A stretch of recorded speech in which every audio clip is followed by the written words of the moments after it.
When we talk about peasant India, we talk about the economic conditions prevailing in peasant India and the social relationships that we see in peasant India are typically that of the zamindar's relationship with the peasant. At least that is what Godan talks about. I mean, Premchand talks about in his novel Godan.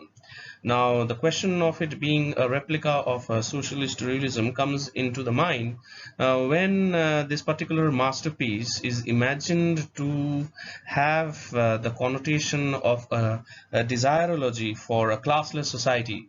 And here we can note that Munshi Premchand also wants a kind of a non-extension of capitalist culture, but where no one will be economically exploited. And by no one, I am not just trying to say, I am not just trying to talk about the economically impoverished peasants, but also the privileged status of the zamindar is also being tarnished to some extent, because if we look closely at the novel, then we will see that Premchand continuously critiques this prevalent condition of, I mean, he critiques the logic of capitalist relationships, in the sense that he says that no one should be economically exploited, and there should be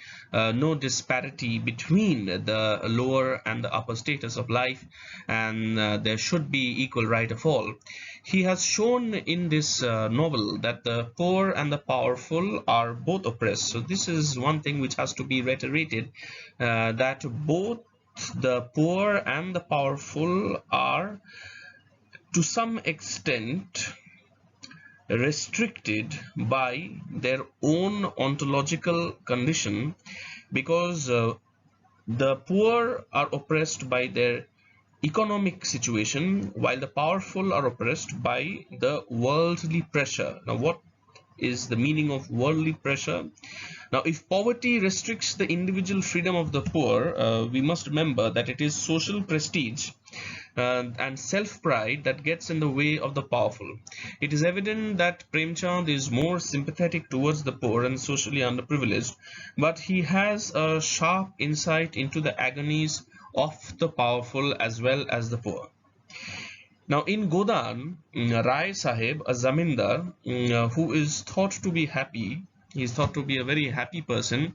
Now, owing to his wealth, he clearly tells Hori in one instance of the novel that this particular money is squeezed by the zamindar from the peasants, and he wonders why the size of the poor people do not reduce them to ashes. And he says, and I quote from the novel, that for all I know, we are gradually turning into ashes. The world thinks we are happy, we own lands. So this is the plight of the zamindar. He's saying that the world thinks we are happy, we own lands, palaces, carriages, scores of servants to wait on us, and concubines for our diversion. But I believe firmly that a person without self-respect and spiritual strength is not fit to be called a man. Sometimes I think the government will be actually doing us a favor if it deprives us from our lands. If the signs of the time are any indication, our class is finished. And then he further says that I am ready for that day. It will be a day of redemption. We are victims of circumstances, Rai Sahib says, and as long as we are shackled with property, we shall not be able to lead a life of dignity. So very interesting that Premchand also makes the zamindar feel exploited because of his social status. Now, Rai Sahib calls himself a victim of circumstances. Now we find that, like Hori, Rai Sahib is also in debts. He begs for loans for his daughter's marriage, as Hori does for his. Rai Sahib's sympathetic plight is like that of Hori, but we find that the slight difference between their situations is that Rai Sahib wills strongly he may break off his social bondages, but Hori, in spite of his greatest ambitions, cannot afford to go against the social conventions. Hori is aware of the fact that he has been wronged and exploited, yet the fear and respect for conventions and customs restrict his movement towards modernity and change.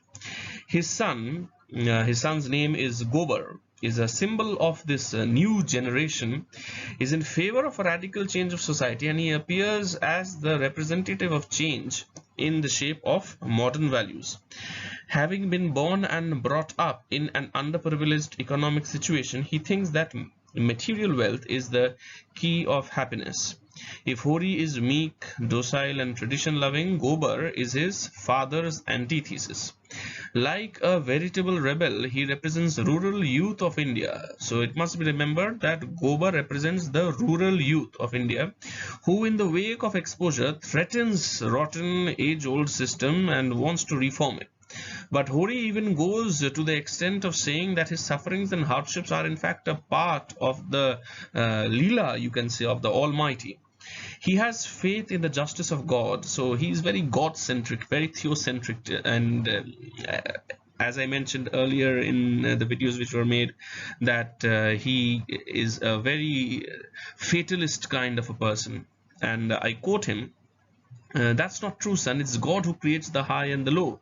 One comes into wealth. So this is the typical notion of the Indian peasant who believes in rebirth, and his destiny is shaped by the karma of his previous birth. So this is absolutely rotten crap that we see that the peasants of India are still filled with, because this, mind you, that Karl Marx in his German ideology notes that the ruling ideas of every epoch have been those of the ruling class. So without this particular class consciousness, because he's so oppressed by the present and prevalent economic conditions, that where will he have this class consciousness from if you do not install it from outside?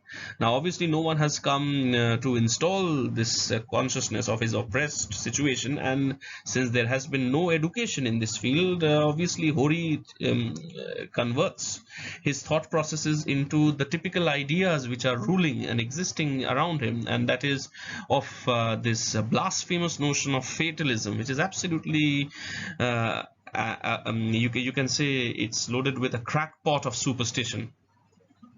Now Gobar, mind you, Gobar is not a fatalist. Gobar is a very rebellious character who does not know how to bow before injustice, exploitation, and hypocrisy.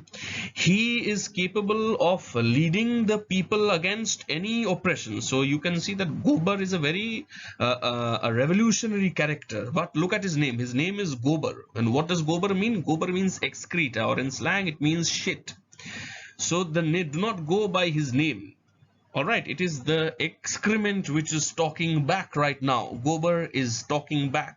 Can the subaltern speak? Yes, Gobar is coming back with a vengeance.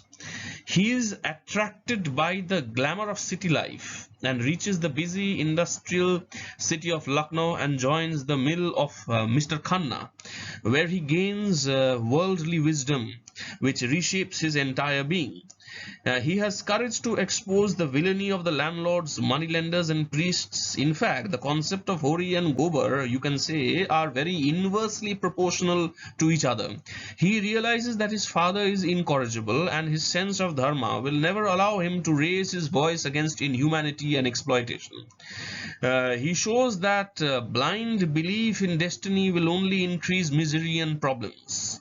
So the socialist realism also comes in the fact that of Gobar's dreams of a social revolution. But why social revolution? Which is a revolution against the prevalent social conditions which is oppressed, and therefore he wants to get rid of this socialist.